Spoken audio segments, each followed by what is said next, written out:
Guys మీకు ఒక story చెప్తాను. మా ఫ్రెండ్ గాడు వాళ్ళ భార్య ఇద్దరు బాగా కష్టపడతారు, బాగా సంపాదిస్తారు. ఎంతలాగా సంపాదించారంటే వాళ్ళు సంపాదించిన డబ్బుతో ఒక బీచ్ దగ్గర ఒక ఇల్లు కట్టుకున్నారు. ఇల్లు ఏంటి ఇల్లు కాదు, అది ఒక బంగ్లాని కట్టుకున్నారు.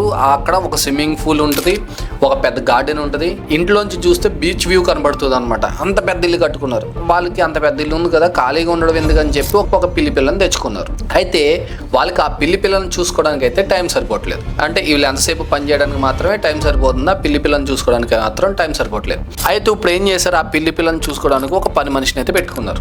అయితే ఈ పని మనిషి ఊరికినే రాదు కదా, తనకి జీతం ఇవ్వాలి.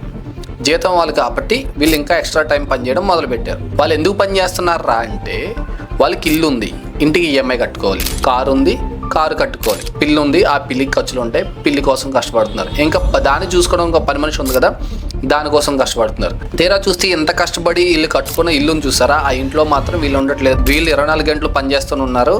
ఆఖరికి ఆ పని మనిషి, ఆ పిల్లి ఆ ఇంట్లో ఉన్నారనమాట. ఆ పని మనిషి ఏం చేస్తుంది, ఈ పిల్లికి కావాల్సిందంతా చూసుకుంటుంది, తనకు కావాల్సింది తను తింటుంది, ఇంట్లో ఉంటుంది, ఆ బీచ్ వ్యూని చూసి ఎంజాయ్ చేస్తుంది. ఇక్కడ నాకు ఒకటి అర్థం కాలేదు, ఇందులో పని మనిషి ఎవరు?